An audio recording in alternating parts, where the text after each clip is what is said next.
Jail থেকে বের হয় মনে হয় শ্বশুর বাড়িতে পিকনিক করতে আসছে। আমরা খবর পেয়েছি ক্যান্টনমেন্ট গুলাতে, জেলখানা গুলাতে নাকি রাতের বেলায় ব্যাডমিন্টন খেলার আয়োজন করা হয়। প্রশাসন, পুলিশ প্রত্যেকটা স্তরে স্তরে এই ফ্যাসিজমের আখড়া গড়ে উঠেছে।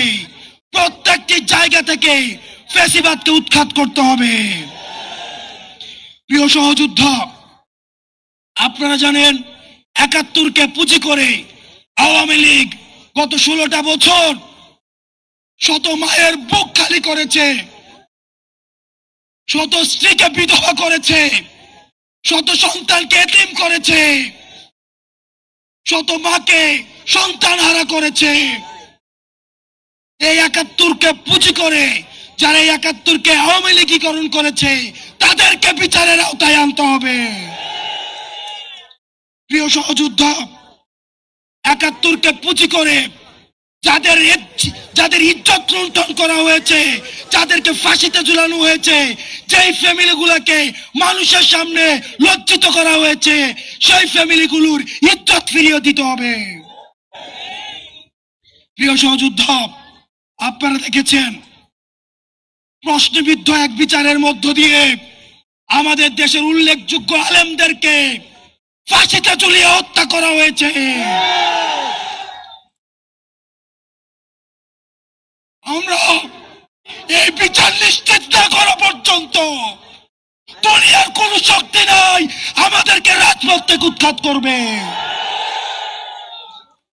প্রিয় সহযোদ্ধা, আপনারা জানেন ক্ষমতার লোভে অনেক রাজনৈতিক দল আওয়ামী লীগকে মাফ করে দেওয়ার আলাপ তুলেছে। আমরা আপনাদেরকে বলতে চাই, মন্ত্রিত্বের লোভে, ক্ষমতার লোভে, সংসদে যাওয়ার লোভে আপনি যদি মনে করে থাকেন এই আহতরা রাস্তায় রক্ত দিয়েছে এবং এই রক্তের উপর, এই পিচ্ছিল রক্তের উপর দিয়ে আপনি সংসদে যাবেন, তাহলে মনে রাখবেন জাতীয় বেঈমান হিসেবে পরিচিত হবেন। যে আওয়ামী লীগ এখনো পর্যন্ত একটা সরি পর্যন্ত বলে নাই, এখনো পর্যন্ত তার অপরাধ স্বীকার করে নাই, তাদের সাথে কিসের রিকনসিলিয়েশন? তারা ক্ষমা চাওয়ার আগে, তারা ক্ষমা চাওয়া তো দূরে থাক, তারা এখন হত্যার হুমকি দিচ্ছে বিদেশে বসে। কিন্তু আমরা দেখছি মুরব্বীদের মধ্যে তাদের জন্য মায়া হচ্ছে। মনে রাখবেন, যারা এই রিকনসিলিয়েশনের আলাপ তুলছেন, আওয়ামী লীগকে নির্বাচনে দেখতে চাচ্ছেন, আপনারা ক্ষমতামুখী, আর আমরা আহত এবং যারা জীবন্ত শহীদ আমরা হচ্ছে জনতামুখী। যতদিন পর্যন্ত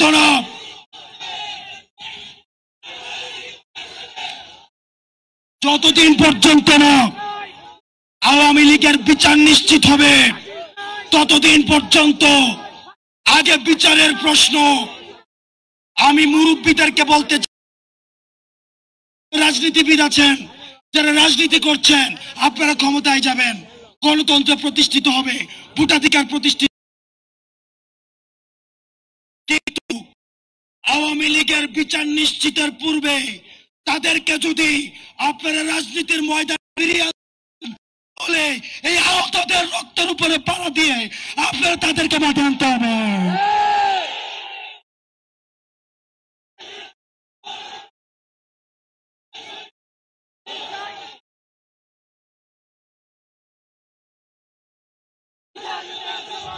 প্রিয় সহযোদ্ধা,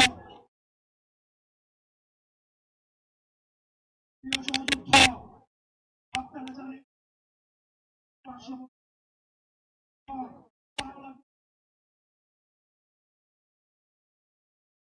ভারতে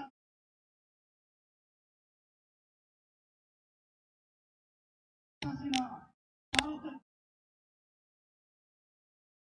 হত্যাকাণ্ড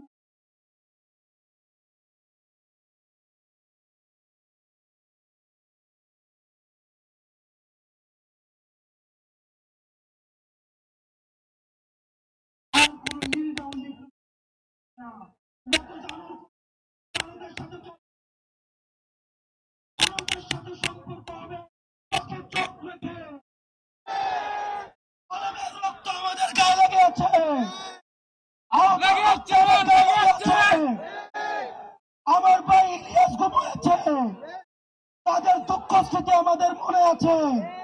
তাদের রক্তের উপর দাঁড়িয়ে ভারতের সাথে কোন উন্নত জনসম্পর্ক আর হবে না।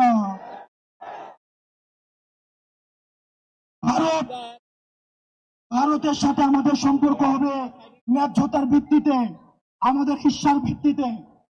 আমরা বলতে চাই, ভারত জঙ্গিদেরকে এখন আশ্রয় দিচ্ছে, জঙ্গিদেরকে পৃষ্ঠপোষকতা দিচ্ছে এবং গুজরাট কসাই আমার দেশে সাম্প্রদায়িক সম্প্রীতির সেলাসন দিচ্ছে।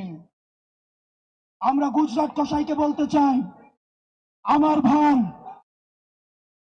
ভাই আবু আলিফকে দিন দুপুরে রাস্তায় ফেলে জবাই করা হয়েছে।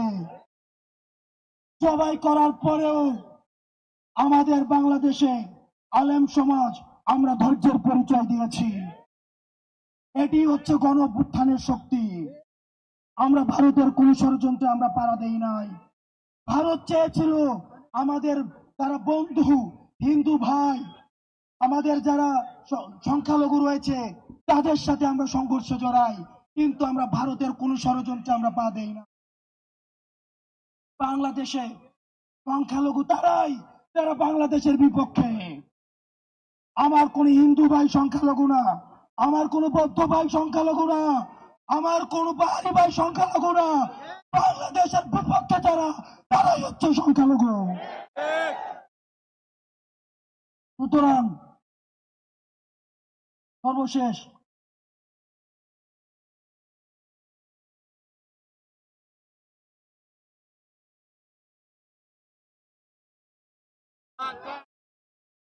আমরা স্পষ্ট করে বলতে চাই, আসাদুজ্জামান খান কামালকে যখন পুলিশ দেখাচ্ছে, এই ছেলেগুলাকে একটা বুলেট মারা হয় আর 10টা দাঁড়িয়ে যায়। আমরা হচ্ছে সেই প্রজন্ম। আপনারা যদি মনে করে থাকেন যারা হচ্ছে সমঝোতার রাজনীতিতে বিশ্বাস করেন, যারা চাচ্ছেন ব্যাকডোর দিয়ে সমঝোতা করবেন, মামলা বাণিজ্যের মধ্য দিয়ে সমঝোতা করবেন, মনে রাখবেন এই প্রশস্ত বুকের উপর দিয়ে তাহলে আবার বুলেট যেতে হবে।